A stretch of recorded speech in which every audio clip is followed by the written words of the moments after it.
예수 그리스도를 통해 우리에게 주시는 은혜의 귀한 축복은 자유입니다. 하나님께서 예수 그리스도를 통해 우리에게 주시는 이 소중한 자유를 우리는 깨닫지 못하고 또 누리지 못할 때가 많습니다. 갈라디아서는 이 자유를 깨닫게 하고 이 자유에 굳게 서도록 돕기 위해 쓰여진 서신입니다. 예수님께서도 회당에서 자신의 사명을 선언하시는 그러한 시간에 누가복음 4장 18절에서 이렇게 말씀하셨습니다. 포로된 자에게 자유를, 가난한 자에게 복음을, 포로된 자에게 자유를, 눈먼 자에게 다시 보게 함을, 눌린 자에게 자유케 함을 주려 함이라. 주의 영이 내게 임하셨으니 이러한 일들이 일어날 것이다 라고 할 때 두 번씩이나 강조된 것이 자유케 하신다는 주님의 말씀입니다. 죄와 율법, 사망과 사단의 세력으로부터 우리를 자유케 하시는 이 그리스도의 은혜가 바로 우리에게 주어진 축복입니다. 예수님을 믿지 않는 사람들 가운데 왜 믿지 않는가라는 질문에 나는 구속받기 싫다, 나는 내 자유를 잃어버리기 싫다라고 대답하시는 분이 있습니다. 철저한 오해입니다. 예수님을 믿으면 내 자유를 박탈당하는 것이 아니라 진정한 자유를 찾는 것이며, 또한 구속받는 것이 아니라 우리를 참으로 자유롭게 함으로 풍성한 자유를 누리게 하는 것입니다. 오늘 갈라디아서 5장 1절의 말씀에서도 그리스도께서 우리를 해방시켜 주신 것은 자유를 누리게 하기 위함입니다. 그러므로 굳건히 서서 다시는 종의 멍에를 매지 마십시오. 굳건히 서라. 이 자유를 위하여 우리가 부르심을 받았으니 굳건히 서라. 이것은 단지 정치적 자유를 의미하는 것이 아닙니다. 영적인 자유, 결국 이것이 영적 자유가 체험되고 굳건히 서 있는 나라에서는 정치적 자유로도 나타날 수밖에 없습니다. 정치, 사회적인 이 자유의 문화는 사실 열매입니다. 나타난 결과입니다. 더 중요한 것은 영적 자유이지요. 사람들에게 자유가 무엇입니까? 라고 질문하면 가장 흔히 들을 수 있는 대답은 자신이 하고 싶은 대로 하는 것입니다 라는 대답입니다. 그런데 사람들이 자신이 하고 싶은 대로 선택하는 그 자유로 인한 결과가 무엇인가? 너무나 어이없게도 모두가 다 갇혀 있는, 포로가 되고 노예가 되는 상태라는 것입니다. 어째야 자기가 하고 싶은 대로 하는 이 선택의 자유로 인해서 오히려 자신을 무자비한 감옥에 갇힌 것과 같은 포로된, 노예된 상태에 이르게 되는가? 그 이유는 하나님을 떠난, 하나님의 은혜를 떠난 타락한 인간의 자유의지는 결코 자유롭지 못한 상태이기 때문입니다. 종교개혁자 마르틴 루터를 떠올리면 한 문장이 계속 우리의 머릿속에 되새겨집니다. 오직 믿음으로 의롭게 된다는 것, 이신칭의 솔라 피데, 이 진리의 발견이 종교개혁을 이루었죠. 그러나 그 진리를 공격하는 수많은 공격들이 있었습니다. 그것은 바로 인간의 자유의지를 선하게 보며 구원이 오직 하나님의 은혜로 그리고 오직 믿음으로 주어지는 것이 아닌 인간 자신의 선한 행위가 더해져야 된다는 생각들이었습니다. 그래서 마틴 루터는 이러한 진리를 변호하기 위하여 중요한 책을 1525년에 써야만 했습니다. 그 책의 이름은 노예 의지론이라는 책입니다. 영어는 The Bondage of the Will, 인간의 자유의지가 노예처럼 구속되어 있다라는 그런 의미의 책입니다. 루터가 이 책을 써야만 했던 것은 그보다 한 1년 전 1524년에 루터 당시에 함께 서로 잘 알았던 유명한 인문주의자였던 에라스무스라는 사람이 자유의지론이라는 책을 썼기 때문입니다. 에라스무스는 이 자유의지론이라는 책을 통해서 루터가 주장했던 오직 믿음으로 의롭게 된다라는 그 진리를 공격했습니다. 에라스무스는 처음 이 루터가 95개조 반박문을 내걸고 초기에는 루터를 지지해 줬습니다. 그런데 로마 교황청과 엄청난 싸움이 붙고 또 교황청이 루터를 잔혹하게 배제할 뿐만 아니라 처형하려고 몰아세우자 에라스무스가 마음을 바꾼 거죠. 그래서 루터를 함께 교황청의 입장에서 루터를 공격하는 입장에 서게 된 것이고, 그 결과 나온 책이 자유의지론입니다. 인간의 자유의지를 선하게 보고 비록 타락했지만 선한 행위를 통해 구원을 이루어갈 수 있다.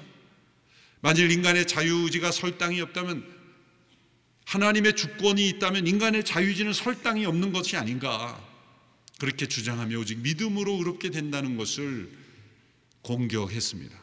여기에 대항하여 루터는 인간의 의지는 완전히 타락했으므로 선한 행실을 하는 그 행위 이면에도 인간은 죄 가운데 있으며, 도리어 인간은 선한 행실을 하면서도 자신을 감옥에 가둬놓을 수 있다.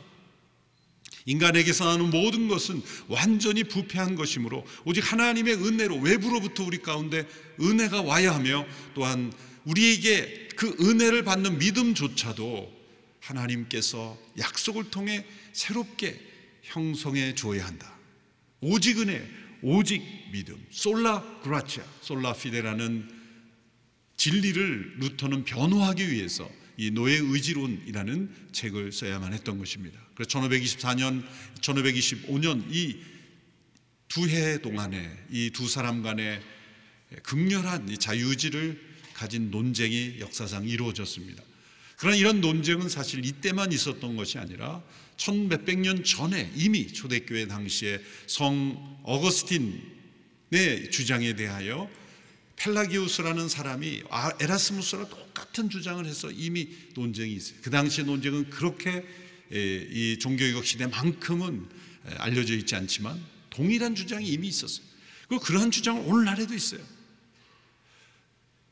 펠라기우스, 에라스무스, 그리고 오늘 이 시대에도 인본주의 사상은 인간의 자유의지를 타락한 것으로 보지 않습니다. 인간은 선한 의지를 잘 북돋아주면 우리 자신을 존중하고 우리 자신이 주인이 되며 우리 자신이 인생의 주권을 가지고 살아가면 된다라는, 그것이 행복이라는 것. 그러므로 하나님의 주권 아래 있는 인간이 아닌 인간 스스로 최고의 권위자가 되는 인간의 자유의지론, 이런 것이 하나님 없는 세상을 꿈꾸는 인본주의 사상의 큰 흐름입니다. 그러므로 하나님께서 부여하신 기준을 따라 살아가는 인간이 아닌 인간 스스로 기준을 만들어서 살아가는 인간을 추구하는 모습입니다. 예수님은 인간의 상태에 대해서 어떻게 말씀하셨습니까? 요한복음 8장 34절에 예수께서 대답하셨습니다. 내가 진실로 진실로 너희에게 말한다. 죄를 짓는 사람마다 죄의 종이다. 죄의 종인 인간의 상태.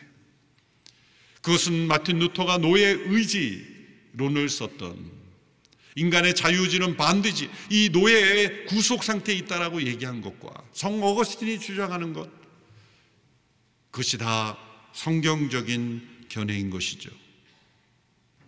인간은 자유를 누리고 살아가는 것처럼 보이지만 죄의 종으로 살아가고 있습니다. 많은 사람들은 자신이 자유를 누리고 있다고 생각합니다. 정치적인, 제도적인 자유가 어느 정도 보장된 사회는 더군다나 나는 자유로 살아간다고 말하지만 실상 자유라는 이름으로 행하는 많은 일들을 보시면 얼마나 인간이 본능의 포로가 되어 있고 죄의 종이 되어 있는지를 알 수가 있습니다. 정치적 자유뿐만 아니라 사상의 자유, 표현의 자유, 수많은 자유라는 이름으로 행해지는 것들이 실상은 인간이 얼마나 죄의 종인가를 보여주는 모습에 불과할 때가 많습니다. 사람들은 자신이 죄의 종인 것을 알지 못합니다. 그래서 정작 자유가 주어져도 그 자유를 어떻게 누려야 될지 잘 모르는 인간들의 모습입니다. 중세시대에 사람들은 자유가 없었습니다. 철저한 신분사회에서 노예로 태어나면 노예로 살다 노예로 죽고, 모두가 다 지극히 제한된 자유 속에서 익숙한 상태로 살았죠. 근대 시대가 되면서 이제는 자유가 무엇인지를 경험하고 자유로운 세상들이 도래했지만 사람들은 도리어 스스로 자유를 누리는 인생이 아닌 그 자유로부터 도피하는 모습을 보였습니다. 그래서 근대에 보면 많은 독재자들이 세계 곳곳의 나라에서 일어나죠. 무자비한 독재자임에도 불구하고 사람들이 지지하는 이유가 무엇일까요? 역설적으로 사람들은 자유를 원하지만 정작 자유가 주면 자유를 누리지 못하고 자유로부터 도피한다는 거죠. 이 문제를 지적한 사람이 뒤에 에릭 프롬이라는 사회심리학자죠. 자유로부터 이 도피. 그 책을 써야만 했던 것은 사람들이 자유가 주어져도 누리지 못하게 도리어 회피하는 모습을 보이고, 그래서 수많은 독재자들이 태어나게 된다는 거죠. 지도자들을 선택할 때 합리적으로 그 국민들이 자유를 누릴 수 있도록 많은 자유를 보장하는 그러한 지도자보다는 철저하게 통제하고 말 한마디면 뭐든지 다 움직여질 것 같은 그런 강력한 지도자가 지도자상으로 생각하고 오히려 지지하는 이 모습을 통해 근대사회에 많은 독재자들이 출현했다는 것입니다. 이러한 모습은 오늘날에도 전 세계에서 일어나고 있어요. 국민들에게 최대한의 자유를 보장하고 그러한 정책을 쓰는 지도자보다는 통제하고 자기 중심적으로 독단적으로 강해 보이는 자신의 말을 끝까지 밀어붙이는 그런 지도자를 지도자 잡다라고 생각하는 모습은 자유로부터의 도피하는 그러한 모습이라는 거죠.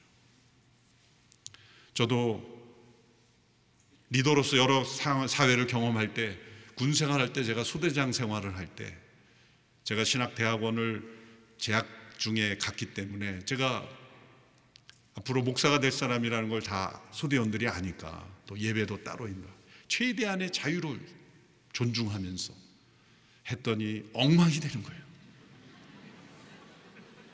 인격을 존중하고 했더니 뭐 심야마다 뭐 술을 먹지 않나, 뭐 사고 끊이지 않는. 나는 이렇게 이 제도가 보장하는 한 자유를 주면서 하는데 그것을 존중하지 않아요. 오히려 엄하게 다루고 그냥 학대하듯 그 들들 볶고 말이죠. 그런 데서는 문제가 생기지 않고 오히려 지도자 잡다, 그렇게 생각하는 이 아이러니한 모습, 인간들의 이 본성이 얼마나 자유가 주어져도 자유를 누리지 못하고 도리어 자유로부터 도피하는 이 모습은 왜 이럴까? 그것은 근본적으로 인간이 죄의 종인 상태라는 루터의 지적이 맞는 거예요. Bondage of the will. 우리 인간의 자유의지가 올바른 자유를 행사할 수 있는 능력이 없다는 거예요. 그렇다고 왕정시대처럼 봉건시대처럼 자유를 철저하게 통제하고 그런 사회가 될 것인가? 아니죠. 무엇이 문제입니까? 현대사회에서는 자유를 누릴 수 있는 법과 제도가 준비되어 있었지만 온갖 세상의 문화에 중독되어 몸은 자유롭지만 마음은 다 종이 되어 있어요. 내가 자유로운가를 판단해 보려면 이런 질문을 던져보면 됩니다. 무엇을 할 수 있느냐가 아니라 버릴 수 있느냐, 내가 할 수 있느냐가 아니라 안 할 수 있느냐, 스톱할 수 있느냐, 내가 먹는 것으로부터 자유로운가를 알려면 음식을 언제든지 절제할 수 있느냐는 자유로운 거예요. 그런데 맛있는 음식만 보면 절제가 안 된다, 종이 된 거예요. 모든 영역에서든지, 그것이 물질이든 취미생활이든 운동이든 내가 원하면 언제든지 스탑하면 스탑이 되면 그건 자유로운 거예요. 스탑이 안 돼요. 한번 누군가를 험담하는 예약이 시작하면 2-3시간, 4시간, 5시간 절제가 안 되는 거예요. 막 덧붙여가지고 이 수다의 종이 되는 거예요. 수다의 종. 자유가 없는 거예요. 이 인간의 마음속에 죄의 종된 상태가 아무리 정치 제도로 자유가 주어진 세상에서도 현대사회는 죄의 종이 된 모습이 나타나 있어요. 그리스도께서 오셔서 가난한 자에게 복음을, 포로된 자에게 자유를, 눈먼 자에게 다시 보게 함을, 눌린 자를 자유케 하신다는 그 자유, 여러 가지 의미가 포함되어 있죠. 죄의 종된 상태에서 우리를 벗어나게 하는 이 십자가로 인해서 우리의 옛사람을 죽게 하고 우리 안에 새 생명으로, 새 사람으로 태어나게 함으로 우리에게 무엇을 주시는가? 그 구원은 바로 자유의 구원이죠. 죄와 율법으로부터 우리를 자유케 함으로, 사망으로부터 자유케 함으로, 사단으로부터 우리를 자유케 함으로 우리에게 주신 이 자유는 어떤 자유인가? 우리는 어떤 자유를 누려야 하는가? 첫째로 그것은 두려움 없는 양심의 자유입니다. 하나님의 진노 아래 인간은 이 죄의 상태에서는 하나님의 진노를 두려워할 수밖에 없어요. 왜 사람들이 죽음을 두려워합니까? 육체의 호흡이 멎는 것을 두려워하는 게 아니에요. 육체의 호흡이 멎는 걸 두려워하면요, 잠자는 것도 두려워해야 돼요. 내가 활동하는 것을 다 멈춰야 되니까 잠자는 것도 두려워하는 거예요. 사실은 육체의 활동이 멈추는 걸 두려운 게 아니라 하나님의 진노 아래 양심이 두려운 거예요. 우리는 하나님의 심판 앞에 과연 자유로울 수 있는가? 우리의 모든 삶을 결산할 그 하나님의 심판대 앞에서 자유로울 수 있는가? 누구도 하늘을 향해 한 점 부끄러움 없다고 말할 수 있는가? 그러나 예수 그리스도의 십자가의 죽음 아래서 하나님의 진노가 다 쏟아졌어요. 온전히 완전히 쏟아짐으로 다 이루셨다는 것은 다 그 값이 치루어졌으므로 예수 그리스도의 은혜를 온전히 의지하고 그분 안에 거하는 사람은 정죄가 없다. 그 양심이 두려움으로부터 자유케 된다는 거예요. 부끄러움은 있지만 두려움은 없는 거예요. 로마서 8장 1, 2절의 말씀에 그러므로 이제 그리스도 예수 안에 있는 사람들은 정죄를 받지 않습니다. 이는 그리스도 예수 안에 있는 생명의 성령의 법이 죄와 죽음의 법에서 여러분을 해방했기 때문입니다. 이제 우리는 죄와 사망의 법 아래 있지 않고 생명의 성령의 법 아래 있기에 우리는 자유합니다. 우리의 양심이 자유합니다. 뻔뻔해서 자유로운 게 아니라 그리스도의 십자가의 그 공로와 의지를, 그 공로를 의지함으로 자유한 거예요. 죄가 있지만 우리는 정죄받지 않는 것, 그것이 가능할까요? 가능합니다. 하나님의 은혜가 그것을 가능케 했고 그 은혜를 믿음으로 받아들일 때 가능하게 된다는 거예요. 사단은 끊임없이 고소합니다. 죄가 있으면 벌을 받아야지 어찌 죄를 용서합니까? 또 용서받았다고 그렇게 뻔뻔하게 아무 일이 없었던 것처럼 자책감을 가지지 않을 수 있습니까? 자책해야죠. 사단은 끊임없이 자책감을 가지고 끊임없이 양심의 괴로움을 가지고 살아가는 것이 참된 길인 것처럼 말합니다. 그래서 고행을 하게 만들고 그래서 자기를 포기하게 만들어요. 절망하게 만듭니다. 그런데 하나님은 구원의 하나님이시요 사랑의 하나님이시요 택한 자들을 회복시키시고 자유케 하신 하나님이시기에 내가 너희에 대하여 쏟을 모든 진노를 나의 사랑하는 아들 그리스도 안에서 다 쏟았기에 너희들은 그 은혜만 받아들이면 내가 너희를 용서하니 너는 자유하라. 두려움 없는 양심으로 자유하라. 조건은 단 한 가지, 예수 그리스도의 십자가가 나의 모든 죄를 대신했다는 한 가지만 믿어라. 그리고 그분을 의지하라. 그분을 찬양하고 그분을 예배하라. 그분의 은혜를 기억하라. 그리스도 예수 안에 있는 자에게는 정죄함이 없다. 그리스도 안에 있는 자에게는 하나님의 사랑에서 끊을 수 없느니라. 로마서 8장은 정죄함이 없다라는 no condemnation에서 시작입니다. 마지막에 결코 끊을 수 없느니라. No separation. 결코 끊을 수 없다. 정죄할 수 없고 끊을 수 없는 이 하나님의 사랑으로 우리를 붙잡아 주시기에 우리는 두려움 없는 양심의 자유를 가질 수 있게 되는 거예요. 자녀도 잘못을 했을 때 부모가 나를 야단칠 거야, 나를 용서하지 않을 거야 라고 생각하는 자녀는 끊임없이 양심의 괴로움 속에 있어요. 그러나 부모가 너는 분명 잘못했다. 그러나 너는 나의 사랑하는 자녀이고 나는 너를 용서했고 그러므로 너는 나의 사랑을 받아야 되고 나의 사랑을 믿음으로 받아들여라 라고 선언해 준다면 그 자녀는 분명 잘못한 것이 있음에도 불구하고 양심의 자유를 얻게 되는 거죠. 하나님은 우리를 그렇게 대하십니다. 그리스도를 통하여 우리를 양심으로부터 괴로운 양심, 두려운 양심에서 자유케 하시는 거예요. 이 놀라운 이 진리가 우리 가운데 있습니다. 여러분은 이 양심의 자유를 누리고 계십니까? 이것은 양심을 무디게 해서, 양심을 감각 없게 해서 죄가 있음에도 없는 것처럼 여기는 것이 아닌 것을 우리는 기억해야 돼요. 죄가 있음에도 뻔뻔하게 당당해지라, 문제가 있어도 당당해지라, 그런 또 하나의 철학이 아닙니다. 그 죄가 완전히 치루어진, 해결된 그런 은혜에 근거한 자유입니다.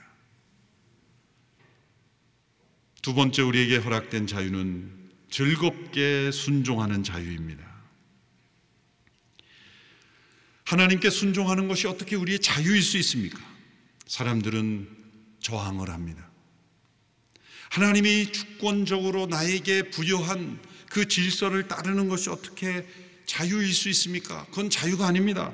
그러므로 나는 하나님의 주권을 거부하겠습니다 라고 생각하는 사람들이 있습니다. 그것은 오해입니다. 하나님의 주권에 반대하는 것은 인간의 자유가 아니라 비슷한 단어이지만 엄격히 구분하면 자율이라고 말할 수가 있습니다. 자율이란 어떠한 권위도 인정하지 않고 자기 스스로가 최고의 권위자가 되는 것, 그것이 자율이라고 말할 수가 있습니다. 하나님께서 주권적이시라면 인간의 자율은 있을 수 없어요. 인간이 자율적이라면 하나님은 주권적일 수 없어요. 두 개념은 서로 모순되고 저항하는 것입니다. 그러나 자유란 하나님의 주권을 인정하는 것입니다. 그 하나님의 주권에 순응하는 것이며 즐겁게 순종할 때 그것을 자유라고 말하는 거예요.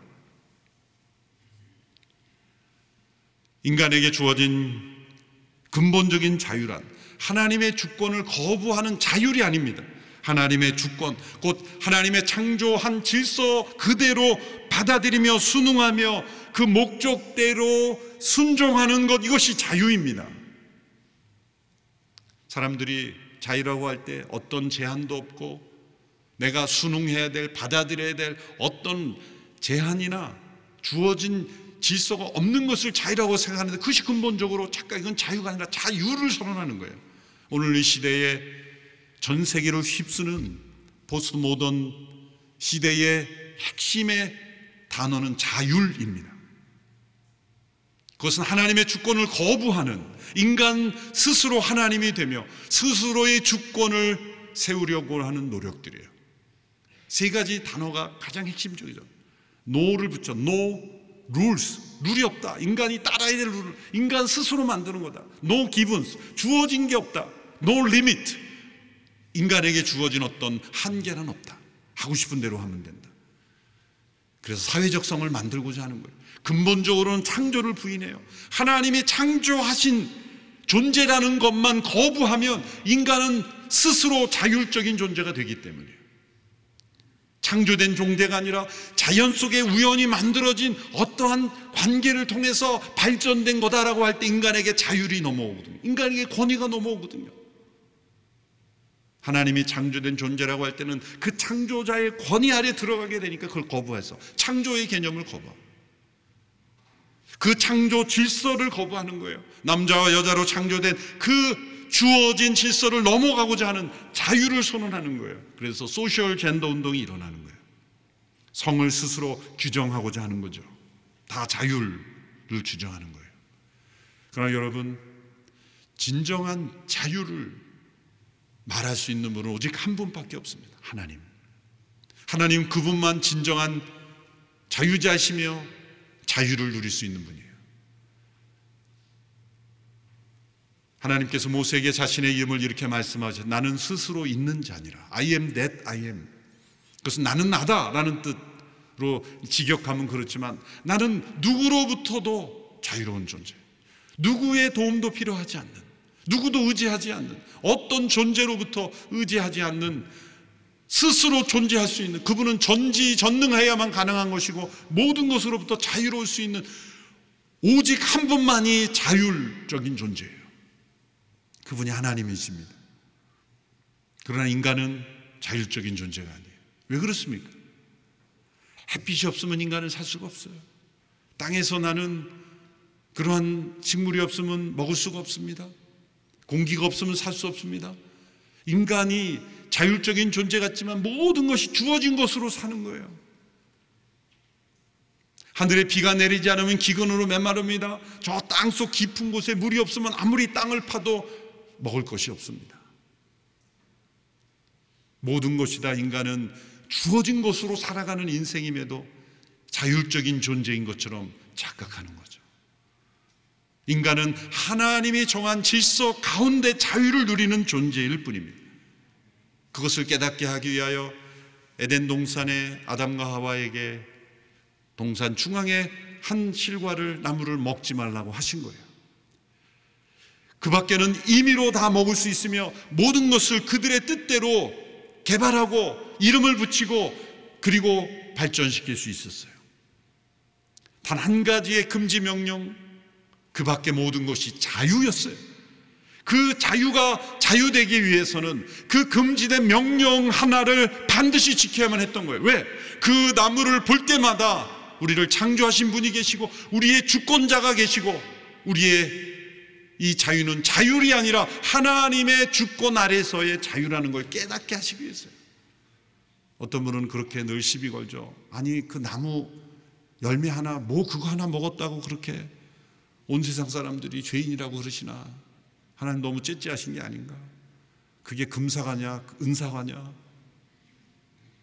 그게 아니라 그 나무 이면에 주어진 룰이 중요한 거예요. 아담과 하와가 심야에 배가 고파서 그냥 따먹고 아침에 보니 그거였다. 그게 아니에요.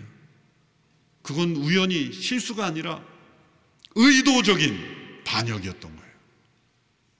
하나님 없는 자유를 선언했던 거예요. 하나님의 주권에 대한 도전이었던 거예요. 그 결과 인간은 자유를 잃어버렸어요. 동산 밖으로 쫓겨났어요. 우리에게 주어진 선택의 자유를 잘못 사용하면 자유를 선택할 능력을 잃어버리는 거예요. 그것이 죄의 종된 상태죠. 그러나 그리스도 안에서 우리를 구속하신 은혜로 인하여 우리는 이제 그 하나님의 법칙, 하나님의 말씀, 하나님의 약속을 따라 순응하는 것이 자유라는 것을 회복한 거예요. 구원받은 백성들이 무엇을 회복합니까? 사람은 떡으로만 사는 것이 하나님의 말씀으로 사는 것이다. 왜? 하나님의 말씀의 룰을 지키는 것이 나에게 자유를 가져다 주기 때문에요.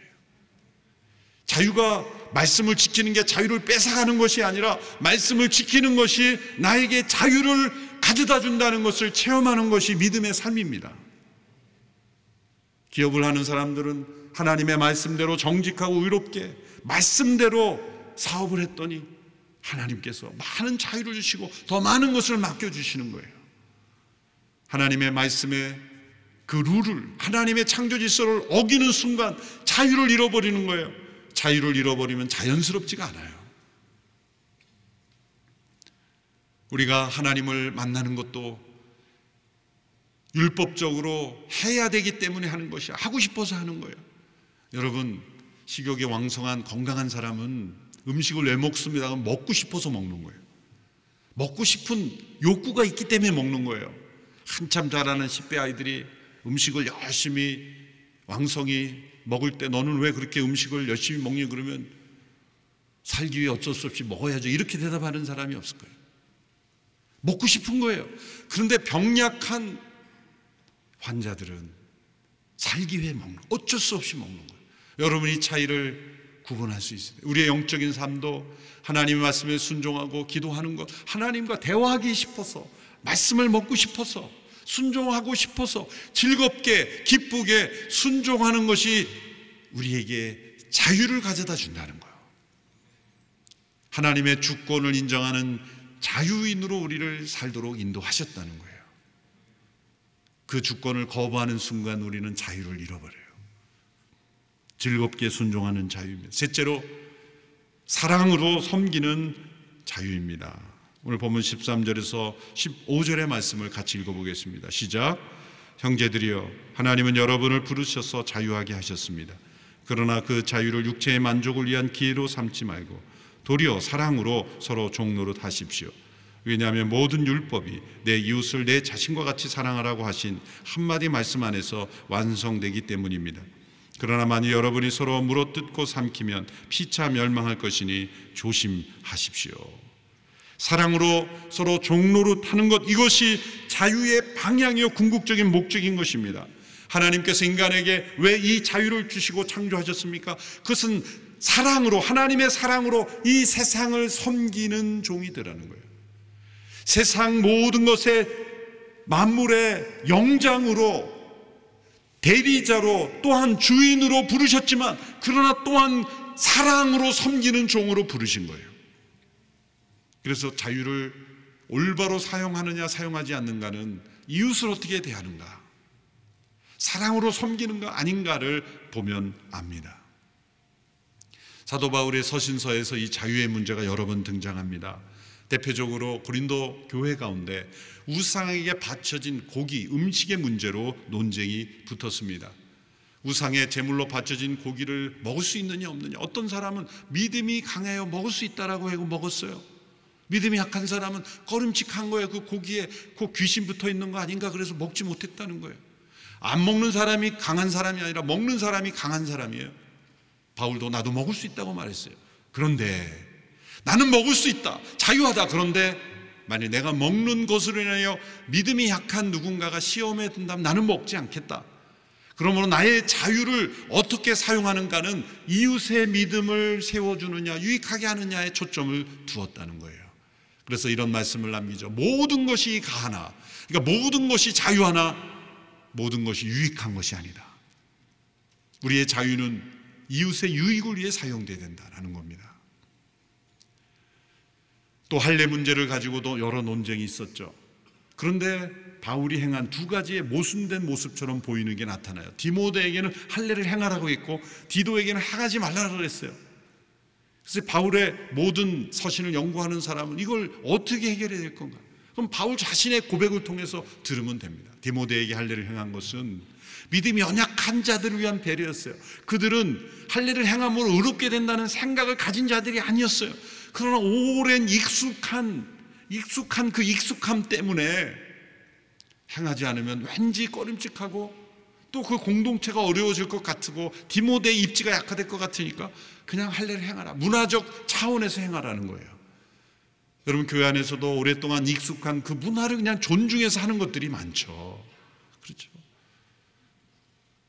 옳고 그름이 아니라 존중의 차원에서 지켜지는 게 많습니다. 믿음이 약한 자를 배려하는 거예요. 근데 디도에게 행하지 말라는 것은 그 주변의 사람들이 행해야만, 할례를 행해야만 의롭게 된다라고 생각했던 사람들 틈바구니에서 너는 절대 하지 마라, 그것으로서 오직 믿음으로 의롭게 된다는 것을 변호하고 저항하라는 차원에서 행하지 않도록 한 거예요. 기준이 무엇입니까? 올바른 진리를 지키고 그들의 믿음을 세워주느냐의 관점에 있어요. 자유는 다른 사람들을 섬기라고 주신 하나님의 선물입니다. 그리스도께서 우리를 죄와 사망의 법에서 자유케 하신 것은 이제 생명의 성령의 법으로 이웃을 사랑하라고 주신 선물이에요. 창조 때 인간에게 자유를 주신 것은 만물을 섬기는 종으로 주신 것입니다. 진정한 사랑, 진정한 섬김이 되려면 무엇이 있어야 됩니까? 자유가 있어야 되는 거예요. 여러분, 어떤 섬김이 억지로 부득이하게 어쩔 수 없어서 강요로 한다면 나의 자유가 포함되어 있지 않은 섬김이 진짜 섬김일까요? 누군가 사랑하라고 할 때 억지로 사랑한다고 해서 사랑하는 척한다고 해서 사랑이 될까요? 그 사랑 속에는 자유의지가 포함이 돼요. 내가 정말 원해서 사랑해야 사랑이 되지 않습니까? 그 자유는 사랑으로 섬기는 자유인 것입니다. 많은 사람들이 내가 어떤 결정을 내려야 될지 헷갈려 할 때가 많습니다. 성 어거스틴이 누군가 그런 질문을 할 때 이런 대답을 했어요. 하나님을 사랑하고 경외하십시오. 그리고 하고 싶은 대로 하십시오. 그것은 하나님을 사랑하고 경외하는 그 마음의 상태, 하나님의 주권을 인정하고 그분의 법칙과 말씀에 따르는 자에게는 하나님께서 자유를 주시는 거예요. 너가 하고 싶은 대로 해라. 그래서 기도응답에는 보통 세 가지가 있다 그러잖아요. Yes, no, wait. 그렇게 해라, 응답. 하지 마라는 응답. 세 번째는 기다리는 응답인데 두 가지가 더 있어요. 네 번째는 그건 내가 알아서 할 테니 너는 손 떼라. 그런 응답이 있고, 다섯 번째는 내가 책임져 줄 테니 너 하고 싶은 대로 해라. 그런 응답도 있어요. 우리에게 그런 자유를 주셨어요. 그래서 여러분, 매 순간 여러분, 오늘 하나님 숟갈을 떠야 됩니까? 먹어야 됩니까? 오늘 학교를 가야 됩니까? 그렇게 하지 않잖아요. 우리에게 자유를 주신 거예요. 하나님을 사랑하고 경외하면 모든 것 너가 하고 싶은 대로 해라. 내가 보호해 줄게, 축복해 줄게. 너가 나의 주권을 인정하는 삶을 산다면 너는 참으로 올바른 선택을 할 줄 믿는다. 너희 스스로 생각해보고 결정해라. 그렇게 하나님께서 우리를 축복하시는 하나님이십니다. 그리고 하나님을 사랑하고 경외한다면 반드시 그 자유를 사랑으로 섬기는 자유로 사용할 것을 하나님은 아시기 때문입니다. 마틴 루터가 이런 믿음을 얻게 된다는 것을 변호하며 많은 싸움을 하면서 여러 소논문들을 썼습니다. 교황청에 대한 저항, 그 당시에 유럽의 여러 귀족들에 대해서 호소하고 교회 지도자들에게 호소하는 많은 소논문 중에 대표적인 세 개의 논문이 있어요. 하나는 교회의 바벨론의 감금, 교회가 바벨론에 지금 감금되었다는 거예요. 교황청에 의해서. 또 한 가지는 독일의 크리스찬 귀족들에게 호소하는 그러한 논문을 썼죠. 세 번째가 크리스찬의 자유. 그 소논문의 제일 마지막 부분, 저도 예전에 읽었던 걸 이번에 준비하면서 다시 읽어봤어요. 제일 마지막 결론 부분에 이런 시적인 아름다운 이 결론으로 루터가 논문을 맺습니다. 제가 읽어드리고 마치겠습니다. 그리스도인은 자신 안에서가 아니라 그리스도와 그의 이웃 안에서 산다. 그렇지 않을 경우 그는 그리스도인이 아닌 것이다. 그는 믿음으로 그리스도 안에서 살며 사랑으로 그의 이웃 안에서 산다. 믿음에 의하여 그는 그 자신 이상으로 하나님께 올리어지며 사랑에 의하여 그는 그 자신 이하로 이웃에게로 내려간다. 그는 항상 하나님과 그의 사랑 가운데 머문다. 멋진 결론입니다. 우리는 믿음으로 의롭게 됨으로 하나님의 자녀가 될 뿐만 아니라 하나님의 상속자가 되어 하늘에게까지 올라가는 거예요. 그러나 우리는 사랑으로 나 자신 이하로 어렵고 힘든 이웃에게로 내려가는 거예요. 그것이 참된 그리스도인의 삶이다. 그 이면에는 자유가 있는 거예요. 그 자유를 가지고 우리는 하나님께 나가며 그 자유를 가지고 우리는 이웃에게로 나아가는 이 사랑과 믿음의 삶, 그것이 그리스도인의 삶이다. 루터의 결론이었습니다. 기도하겠습니다. 하나님 아버지, 우리를 자유케 하신 은혜에 감사합니다. 그 자유로 사랑으로 종로로 타는 저희들이 되게 하여 주옵소서. 두려움 없는 양심의 자유로, 즐거이 순종하는 자유로, 이웃을 향하여 사랑으로 섬기는 자유로, 그 자유를 누리며 그 자유를 위하여 굳게 서는 믿음의 삶 되게 하여 주옵소서. 예수님의 이름으로 기도하옵나이다. 아멘.